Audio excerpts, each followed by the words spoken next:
அதனாலதான் திருநாளை போவார் திருப்புன்கூர்ல போய் குளம் வெட்டுறாராம். சுவாமிக்காக ஒரு குளம் வெட்டணும்னு ஆசை. கூலிக்கு யாருமே வரல வேலைக்கு. ஏன்னா இவர் புலையராச்சே, இவருக்கு எப்படி யார் வருவா? நேர சுவாமி பார்த்தாரா, பிள்ளையார கூப்பிட்டார். நீ சும்மா உட்கார்ந்துருக்க சோம்பேறியா, தொந்திய வளர்த்துக்கிட்டு நேரா போய் மண்ணு சும அப்படின்னாராம். நேர திருப்புன்கூருக்கு வந்து பிள்ளையார் மண்ணு சுமந்தாராம். எங்க திருநாளை போவார் சுவாமிக்காக செய்யற உழவார பணிக்கு பிள்ளையார் மண் சுமக்கிறார். இப்ப திருநாளை போவாட்ட கூலி கேட்கிறார் பிள்ளையார். சுவாமி நான் வேலை செஞ்சுட்டேன், கூலி கொடுனார். இப்ப இவட்டு ஏது கூலி?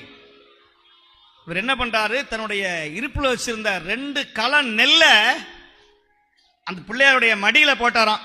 முதல் சம்பளம். இப்பதான் வாழ்க்கையிலேயே முதல்ல இன்டர்வியூக்கு போய் வேலைக்கு போயிருக்கிறார் பிள்ளையார். வேலைக்கே போனது கிடையாது.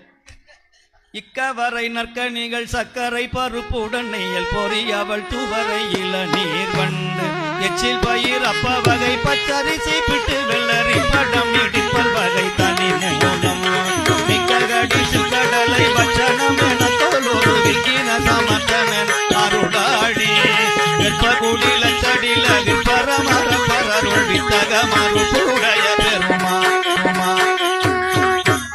இத்தனை பட்சணமும் கேட்பாராம். இக்கவரை நற்கனிகள் சர்க்கரை பருப்பு நெய்யல் பொறி அவள் துவரை இளநீர் வண்டு எச்சில் பயிர் அப்ப வகை பச்சரிசி பிட்டு வெள்ளரி பழம். இத்தனையும் சாப்பிட்றார். மலைக்கோட்டையில் பாத்தீங்கன்னா பெரிய கொள்கட்டையா போகும், 4 பேர் தூக்கிட்டு போவாங்க. மதுரையிலையும் அப்படிதான். முக்குருணின்னு பேர். 3 குருணி நெல்லை போட்டு அவிச்சு